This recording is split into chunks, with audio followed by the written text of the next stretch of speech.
Merci de nous recevoir chez vous. Tout de suite, le point de l'actualité. Réévaluer la trajectoire politique du MPSP qui figure parmi les points inscrits à l'ordre du jour du 3e congrès statutaire de cette formation politique et membre de la mouvance présidentielle.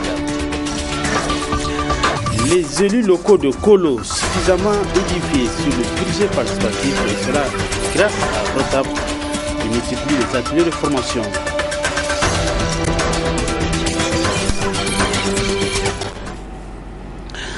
Mesdames, Messieurs, bonsoir et bienvenue sur cette édition d'information que nous débutons par l'actualité politique. Ouverture ce matin des travaux du 3e congrès statutaire du mouvement patriotique pour la solidarité et le progrès MPSP-ASKE, placé sous le thème « Quelle stratégie pour le MPSP-ASKE dans le contexte politique actuel du Niger ?»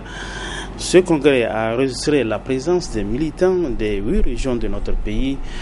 Retour sur la cérémonie d'ouverture de ce congrès avec Souleymane Parma.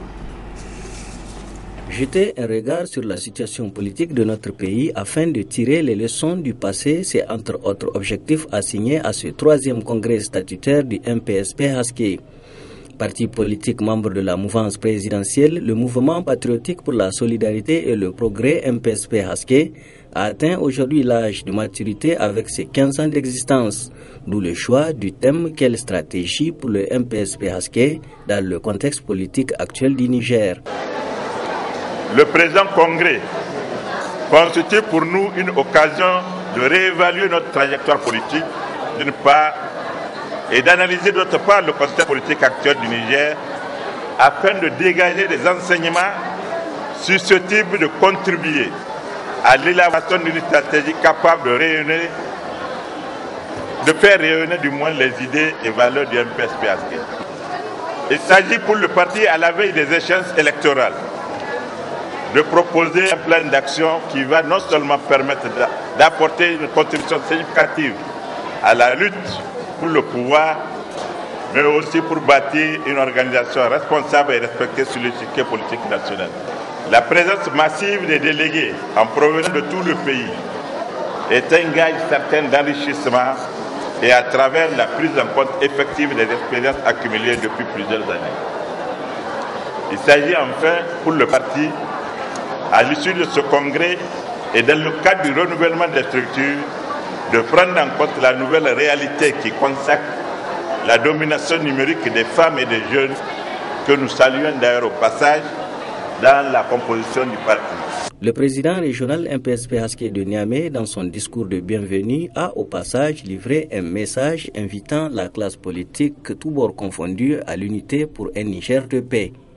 C'est pourquoi d'ailleurs le président national du parti a salué le retour de la sérénité au sein de la classe politique nigérienne en cette veille des élections générales de 2016. Notre congrès se tient dans un contexte national, marqué par le retour de la sérénité dans la classe politique, qui pourrait ainsi envisager la préparation des élections généralisées de 2016 dans un climat apaisé. Cette situation nous réjouit énormément et constitue à nos yeux une preuve de maturité des acteurs politiques, voire d'un véritable enracinement de la démocratie dans notre pays. La situation nationale est aussi caractérisée par l'effervescence politique liée au fait que les partis politiques affûtent leurs armes pour les joutes futures ainsi que pour les inévitables débats sur l'équité du jeu, sur les éventuelles candidatures, le recensement électoral, le calendrier électoral, le code électoral et le mode de scrutin. Le vœu du MPSP-ASKE est que ces débats débouchent sur un consensus entre toutes les parties en présence de façon à créer les conditions les meilleures dans notre pays, les conditions de participation de tous à des élections démocratiques, libres et transparentes. S'exprimant au nom des partis membres de la MRN, PhD Mahmoud Jibo a félicité et encouragé le MPSP-ASKE en choisissant ce thème très pertinent. L'actualité sur le front social, le comité directeur de l'Union des scolaires nigériens a rendu public ce matin une déclaration Au centre de celle-ci, la situation sanitaire, sécuritaire et socio-académique qui prévaut dans notre pays. Le résumé de cette déclaration de l'USN signée Asman China. Dans la déclaration, l'organisation estudiantine a déploré la manière dont les autorités gèrent la situation née de l'épidémie de méningite qui sévit dans notre pays depuis quelques semaines et qui a fait plus de 260 morts. Comment comprendre l'insuffisance du vaccin au point où plusieurs Nigériens meurent chaque jour et beaucoup attendent à ce que Dieu fasse descendre sa miséricorde en arrosant les pays par la pluie comme solution à cette terrible maladie. Alors même que les gens investissent de l'argent pour une campagne de sensibilisation sur Ebola à un peuple qui meurt de méningite. Les Nigériens meurent de méningite faute de vaccins suffisants, alors même que des millions sont injectés pour des maladies moins perceptibles comme le sida, la polio, pour ne citer que celle-là, du fait de leur capacité à drainer plus d'argent pour ceux qui les chantent que la méningite qui tue en un temps record. L'ISN exige la vaccination de la population nigérienne en général et en particulier celle scolarisée, dont celle de la ville de Niamey qui enregistre le taux le plus élevé de décès dans les collèges et lycées. Les conditions de vie et d'études des élèves et étudiants étaient également au centre de cette déclaration de l'USN. L'ISN exige du gouvernement l'adoption d'une loi de programmation, condition sine qua non pour prendre en compte les besoins en infrastructure et en encadreur de nos universités de façon pérenne, avec les nouvelles universités d'Osso, Tillabéri, Agadez et Difa, qui seront opérationnelles en 2016. Soit on agit conséquemment, sans commune mesure, et surtout sans politique en investissant dans nos écoles et universités, soit on agit au jour le jour et accentue davantage les problèmes et crises que connaissent déjà nos universités. Au plan social, l'ISN dénonce la lenteur et le laxisme des autorités de certaines régions comme Zender, Dosso et Difa, où jusque-là, les allocations des élèves mises à leur disposition ne sont pas arrivées aux bénéficiaires. Pourquoi un tel comportement? Y a-t-il du plaisir à tirer de voir les élèves en grève pour une ressource déjà disponible? Relativement au paiement de l'aide sociale, l'ISN attire l'attention de la NAB pour une grande vigilance afin d'éviter que d'autres prennent l'aide sociale à la place des véritables bénéficiaires et de dénoncer les fraudeurs en vue d'arrêter un tel scandale. Le comité directeur de l'Union des scolaires nigériens invite enfin l'ensemble des militantes et militants ainsi que les forces vives de la nation à une fatia le mardi 12 mai prochain sur toute l'étendue du territoire national pour le repos des âmes des disparus suite aux attaques terroristes et à l'épidémie de méningite. Grosse ambiance aujourd'hui à l'Institut africain de technologie IAT. Il s'est agi de la fête académique édition 2015 au cours de laquelle ont eu lieu des distinctions, la remise des prix aux majors de différentes filières et des témoignages de satisfaction ont été décernés à des professeurs de l'IAT. Le compte rendu de cette cérémonie avec notre reporter Nasser Antofou. Institut africain de technologie. C'est devenu une tradition à l'Institut africain de technologie, l'IAT, de marquer la fin des activités académiques de chaque année par des manifestations diverses concourant à renforcer sa visibilité. Pour cette année académique 2014-2015, l'accent a été mis sur le renforcement de son développement institutionnel. Pour la petite histoire, l'IAT a ouvert ses portes en octobre 1999 avec un effectif de 200 élèves et étudiants. Toutes filières et tout niveau confondus avec le slogan IAT, une école qui gagne. En 16 années d'existence, l'IAT est membre du CAMES. Et j'ai un effectif d'environ 2000 élèves étudiants, toutes filières et tout niveau confondus. En 16 années d'existence, l'IAT a investi et a tissé des partenariats avec vous, entreprises, institutions nationales et étrangères, dont le dernier signé est avec la FEDE. La FEDE, c'est la Fédération européenne des écoles, qui regroupe plus de 4000 écoles, universités et écoles de force professionnelle. Et IAT, à partir du 23 avril passé, nous sommes membres de la FEDE, dont le siège est en Suisse.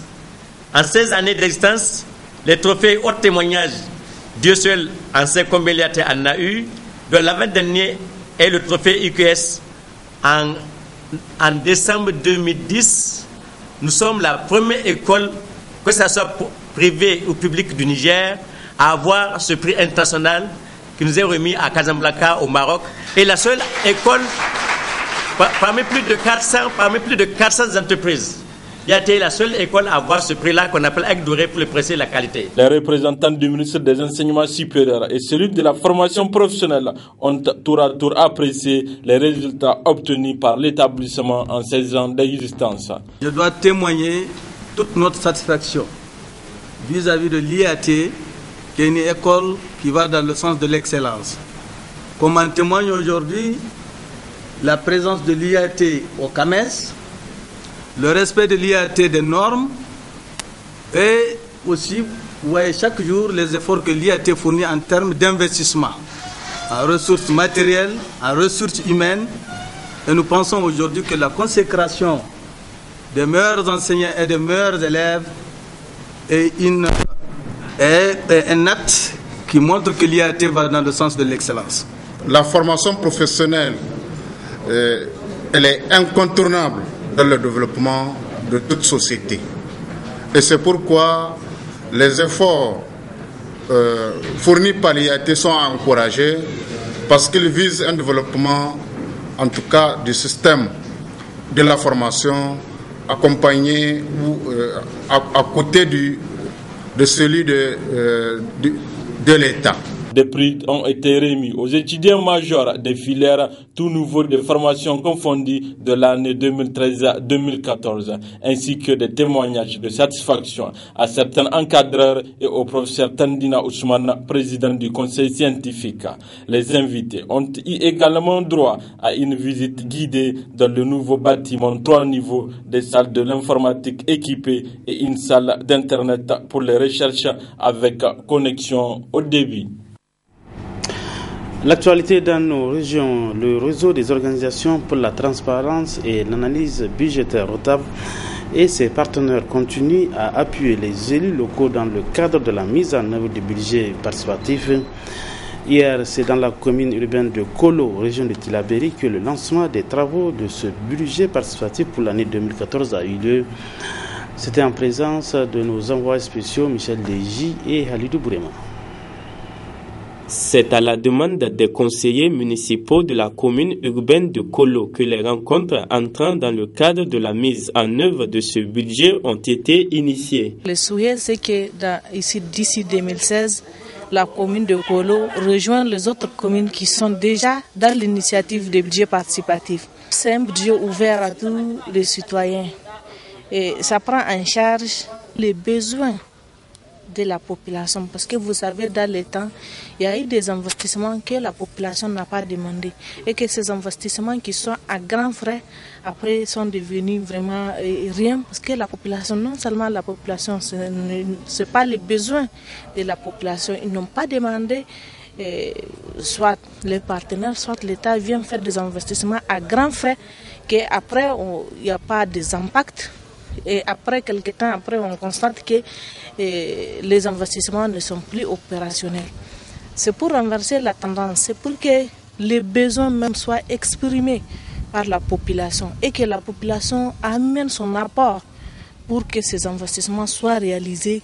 Et c'est ça la démarche du ROTAB, c'est pour prôner la bonne gouvernance au niveau des communes, parce que nous sommes persuadés au niveau du ROTAB que le développement ne peut pas venir d'ailleurs que de nous-mêmes. Le budget participatif, un budget plein d'espoir pour les bénéficiaires de cette formation qui se réjouissent de l'initiative. Vraiment, c'est merveilleux. Nous avons tellement été édifiés par notre conférencier et nous espérons que nos élus mettront tout ce qu'il a dit en exergue. Dans le passé, c'est le maire qui fait son budget avec le receveur. Voilà ce que nous voulons de la commune, voilà ce que nous voulons faire dans la commune. Alors qu'avec le budget participatif, comme on vient de voir le commencement, c'est tout le monde qui va participer. C'est tout le monde qui va participer à la mobilisation des ressources et tout le monde va être au courant de comment dépenser ces ressources mobilisées et tout le monde va être au courant de ce qui se passe dans la commune. Conscient de l'intérêt que présente le budget participatif pour les populations de la commune urbaine de Kolo, le conseil municipal de cette entité administrative compte tout mettre en œuvre avec l'accompagnement du ROTAB et ses partenaires afin qu'il soit voté avant la fin de cette année 2015. De Kolo, direction Maradi, où une mission de la société de téléphonie mobile Sahelcom a récemment séjourné dans la capitale économique de notre pays. Le premier responsable de Sahelcom a mené plusieurs activités. Le compte rendu avec nos confrères de la télévision Dunia. Visite de courtoisie aux deux sultanats de la région de Maradi, à savoir le sultanat du Katina et celui du Gobir. Signature de convention avec la société 3ISA et le Jean Gorzo Football Club de Maradi. Dîner de partage et de rencontres avec la clientèle. Voilà en résumé les activités entreprises par une mission de la société de téléphonie mobile Sahelcom, conduite par son directeur général dans la région de Maradi, du 1er mai au 3 mai 2015. Une mission dans la capitale économique du Niger qui entre dans le cadre d'une stratégie de responsabilité sociale de la société Sahelcom qui vise à soutenir la jeunesse nigérienne dans son ensemble. Pour Sahelcom, la promotion à l'emploi constitue un levier important qui s'insère bien dans la politique du gouvernement en matière d'emploi. À travers cette signature de convention, Sahelcom et 3ISA entendent contribuer à l'amélioration de la promotion de l'emploi des jeunes et à la consommation des produits alimentaires nationaux. En effet, comme nous avons l'habitude de dire, avec Sahelcom, c'est les Nigériens connectent les Nigériens et avec 3ISA, c'est les Nigériens nourrissent les Nigériens aussi. J'ose espérer que ce partenariat, qui sera gagnant-gagnant, sera durable et permettra de réduire le désœuvrement des jeunes, ce qui constitue, j'en suis sûr, une de vos préoccupations. Pour Sahelcom, la promotion du sport demeure un levier important pour assurer l'épanouissement des jeunes et lutter contre le désœuvrement et même la délinquance juvénile. Nous espérons à travers ce partenariat participer à la renaissance du Jean Gorzo Football Club qui est, à ce jour, le plus titré club de la région de Maradi. Donc nous voulons en tout cas que Jean Gorzo retrouve ses lettres de noblesse pour que ce club-là puisse compter davantage dans le paysage du football nigérien et même international. Ces actions en faveur de la jeunesse de Maradi sont saluées par les autorités régionales. Je félicite Sahelcom vraiment d'avoir bien vu pour venir nous donner un coup de main pour absorber les problèmes de chômage dans la région de Maradi. Et je souhaite vraiment bon vent à cette convention. Cette initiative de Sahelcom est à saluer. Et voilà qu'il a promis même pour pérenniser ce partenariat. Il est promis d'être toujours, n'est-ce pas, à votre disposition. Indépendamment de tout ce qu'il a donné, ça confond 2 millions. Pour lui, c'est négligeable, mais c'est là qui compte. Vraiment, on ne sait même pas comment remercier Sahelcom qui signe des partenariats directs et en faveur des jeunes. On n'a pas trop de moyens, sinon on a eu l'idée d'aider, comment on dit, Jean Gorzo. Merci Sahelcom, merci beaucoup. Pour remercier la société Sahelcom pour toutes ses actions de développement dans la région de Maradi, la société 3ISA lui a décerné un témoignage de satisfaction. Dans la même logique, le Jean Gorzo Football Club a donné une coupe symbolique à la société Sahelcom et organisé un match amical pour exprimer sa gratitude et ses remerciements pour les 2 millions de francs CFA et le lot d'équipements sportifs mis à sa disposition. Un match amical remporté à juste titre par le Jean Gorzo Football Club sur une victoire de 4-2, un succès qui réjouit déjà la société Sahelcom. Au retour à Niamey, où le 5e arrondissement dispose désormais d'un complexe de loisirs digne de ce nom à travers l'hôtel Les Collines, entièrement rénové la nuit du 8 au 9 mai 2015, a vu la réouverture de la boîte de nuit VIP de cet hôtel en présence de notre reporter fêtard Adamou Soumana. Il ne s'agit pas là d'un rêve, mais d'une réalité. La réouverture de la très somptueuse boîte de nuit VIP de la capitale. Une boîte sise à l'hôtel Les Collines qui renaît de ses cendres grâce à la volonté de son promoteur pour l'épanouissement des citadins. Après les événements du 16 et 17, nous sommes, grâce à Dieu, grâce à notre courage, grâce aux employés, nous avons pu travailler pour ouvrir notre boîte de nuit, malgré tout ce qui s'est passé. Donc nous plaçons l'ouverture de cette boîte de nuit aujourd'hui où les collines, l'hôtel Les Collines, sous le signe du courage, de la détermination.